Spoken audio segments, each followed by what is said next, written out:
ihr Lieben, schön, dass ihr eingeschaltet habt. Mein Name ist Natascha und wir sind im Buch der Sprichwörter. Wir sind im 29. Kapitel, fast schon dem Ende.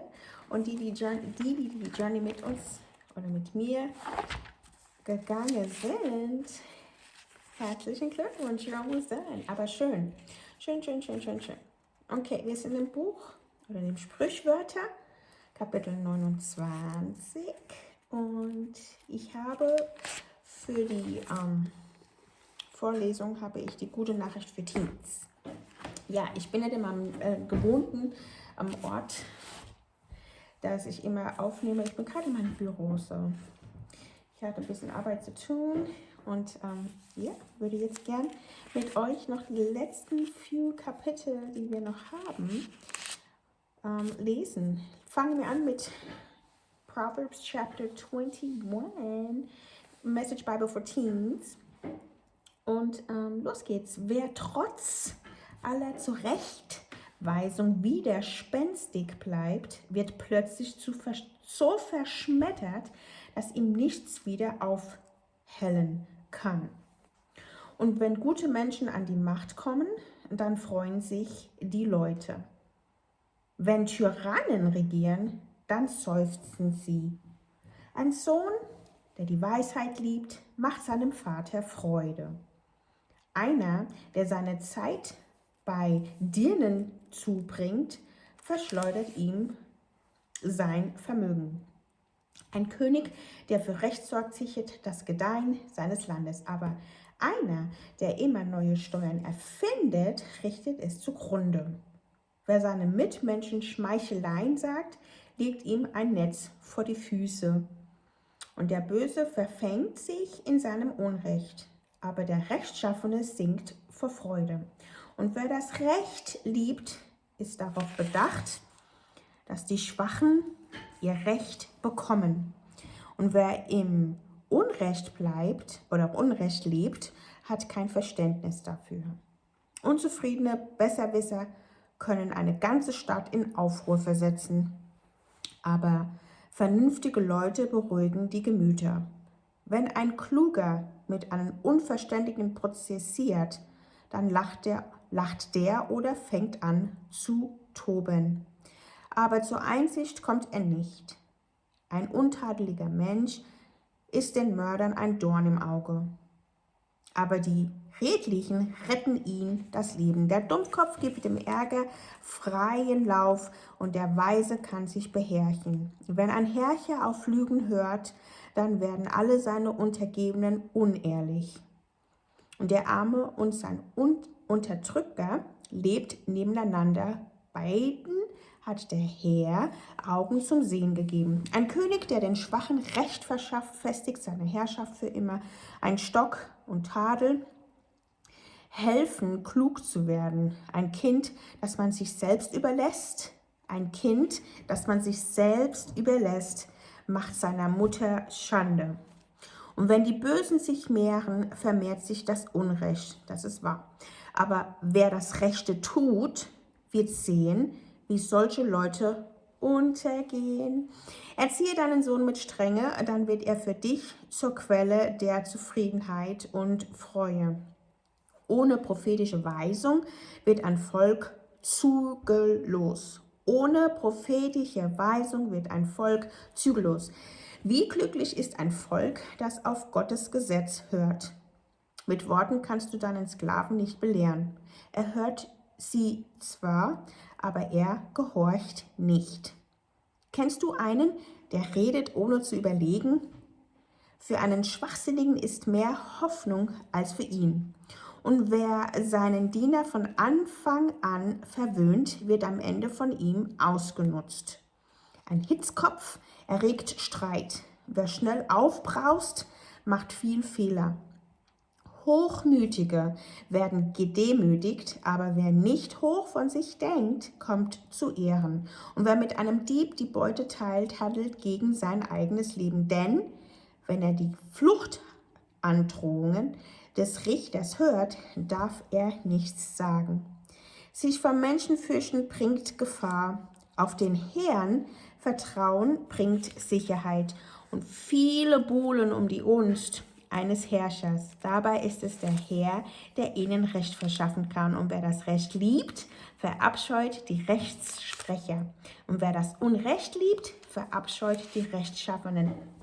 That was Proverbs, Sprichwörter, Kapitel 29. Und da waren wieder ein paar Nuggets über Erziehung, aber auch um das Recht, die Gerechtigkeit willen. Wer es liebt, hat natürlich eine gute Saat, wird auch gut ernten. Und wer es nicht mag, wir werden sehen. So, we are in the book of Proverbs, chapter 29. Yay! And so, we started this study based on what my heart was nothing to teach. For some of them, it's just a proverb. For me or for our life or for me and my house or for the people that I wine and dine, I should say, mit Vorsicht, or fellowship. Excuse me, I can't say wine and dine, but fellowship. You gotta be careful what you say. Mit fellowship, mit denen mine it's more the instruction for life.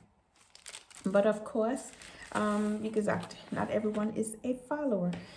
So, but for those that are tuning in, we are against poverty. No more poverty in every areas when it comes to spiritual areas, but also when it comes to material areas, when it comes to, misunderstanding. Just read the Proverbs from the wisest man ever written. It's also stated in the Bible that he was the wisest man ever. And so that's why I really find this Book of Proverbs always helpful. Immer wenn ich nicht weiß, or I feel stuck, or I just don't understand, I always go back to the Book of Proverbs. It's like a mirror, spiritual mirror oftentimes. Aber wie gesagt, für manche sind es nur Sprichwörter und für manche, vielleicht auch für Teens oder ongoing adults, kann es auch sehr hilfreich sein, just to read the Book of Proverbs, okay? And I must say, this journey war wirklich, a lot has come to the forefront where I know the Lord is really, really, really working.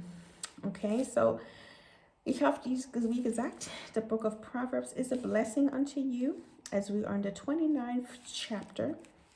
And he who is often rebuked and hardens his neck will suddenly be destroyed, and that without remedy.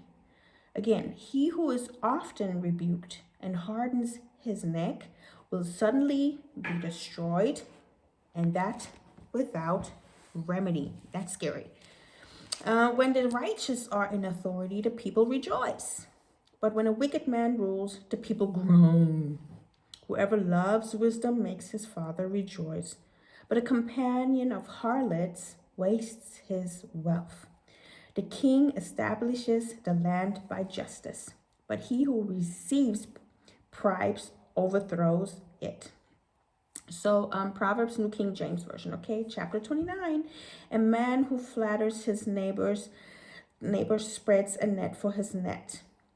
By transgression an evil man is snared, but the righteous sings and rejoices. The righteous considers the cause of the poor, but the wicked does not understand such knowledge. Scoffers set a city aflame, but wise men turn away wrath. A wise man contends with a foolish man. Whether the fool rages or laughs, there is no peace. The bloodthirsty hate the blameless, but the upright seek his well-being. A fool vents all his feelings, but a wise man holds them back. If a ruler pays attention to lies, all his servants become wicked. The poor man and the oppressor have this in common. The Lord gives light to the eyes of both. And the king who judges the poor with truth, his throne will be established forever.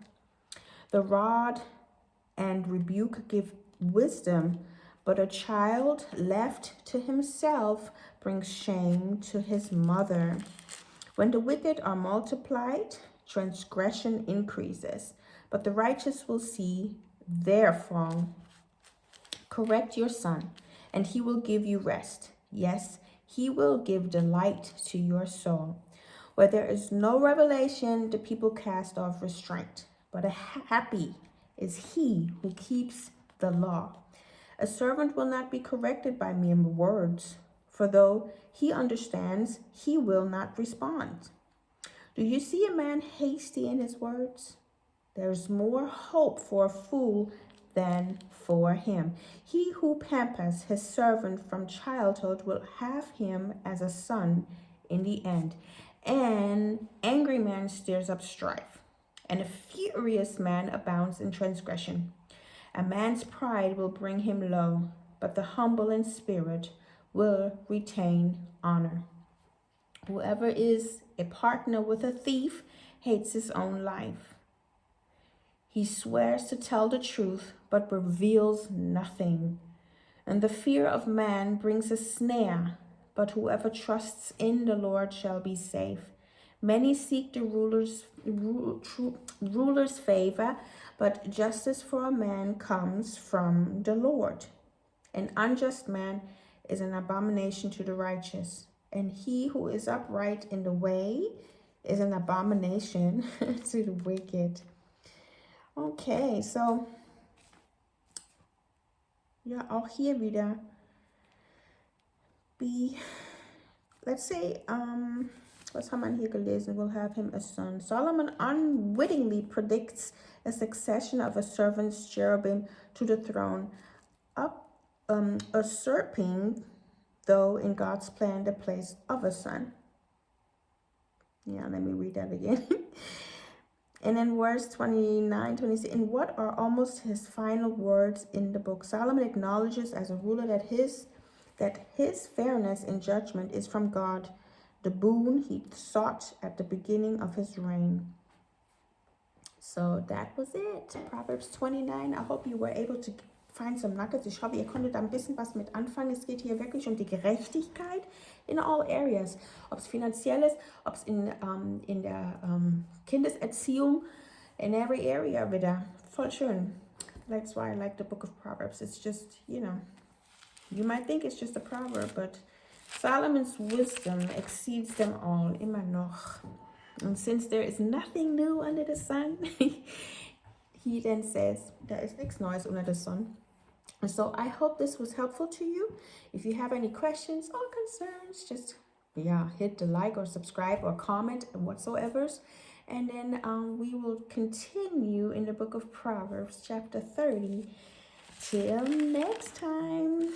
And my prayers are with you. Meine Gebete sind mit euch.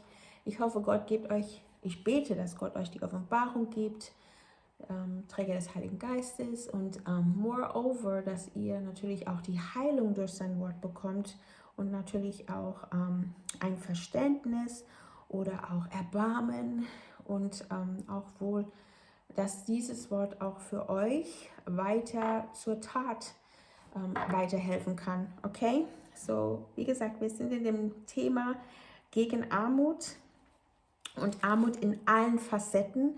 Und vielleicht hat euch das ein bisschen geholfen, ein bisschen Spiritual Bread, unser täglich Brot, da ein bisschen zu tränken in dem Wort Gottes und da auch satt zu werden. Ich weiß, es ist ein bisschen viel jetzt für die absolut noch gar nichts mit dem Glaube so anfangen können. Aber wie gesagt, ich bin froh, dass ihr eingeschaltet habt. Ich bin froh, dass ich euch ein bisschen helfen kann. Natürlich, wenn ihr natürlich Fragen habt, bitte schreibt in den Comment oder subscribe to my channel oder schickt es an jemanden, weil er das vielleicht wirklich gebrauchen kann. Und und setzt euch nochmal, take another moment or two to sit down and to really have the word give you the revelation that you need to quench your thirst, okay? And to quench your questions and to quench your whatever it is that keeps you stuck in poverty, okay? Bis dahin, love you with the love of Christ, and guess who loves you more? Jesus loves you more than I could ever say or describe, okay? Bis dann, tschüss.